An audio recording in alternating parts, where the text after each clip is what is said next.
দুবারচর স্কুলের টিনসেট অংশ ভেঙে রূপক শেখ নামে একজন নিহত হয়েছে। ডিপিএল ফাইনাল চলাকালে ঘটেছে এমন দুঃখজনক ঘটনা। শেরপুর সদর উপজেলার কামারেরচর ইউনিয়নের দুবারচর স্কুলের একটি টিনসেট অংশ ভেঙে পড়ে। ঘটনাটি ঘটে 22 নভেম্বর 2025 শনিবার। সেখানে অনুষ্ঠিত হচ্ছিল দুবারচর প্রিমিয়ার লিগ সিজন 2 এর ফাইনাল ম্যাচটিতে খেলছিলেন দেশের নামিদামি টেপ টেনিস ক্রিকেটার এবং পাকিস্তানি অতিথি খেলোয়াড়রা। ম্যাচটি উপভোগ করতে গিয়ে অনেক দর্শক ভিড় করেন স্কুলের টিনসেট বিল্ডিংয়ের ওপরেও।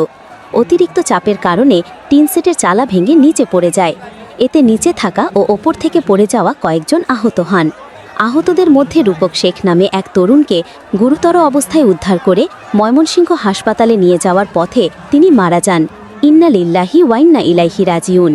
তিনি জামালপুর জেলার ইসলামপুর উপজেলার বাসিন্দা এবং নেকজাহান উচ্চ বিদ্যালয়ের 2014 বর্ষের শিক্ষার্থী ছিলেন।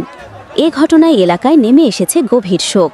আল্লাহ তাকে জান্নাতুল ফেরদাউস দান করুন এবং তার পরিবারের জন্য এই শোক সইবার তৌফিক দান করুন।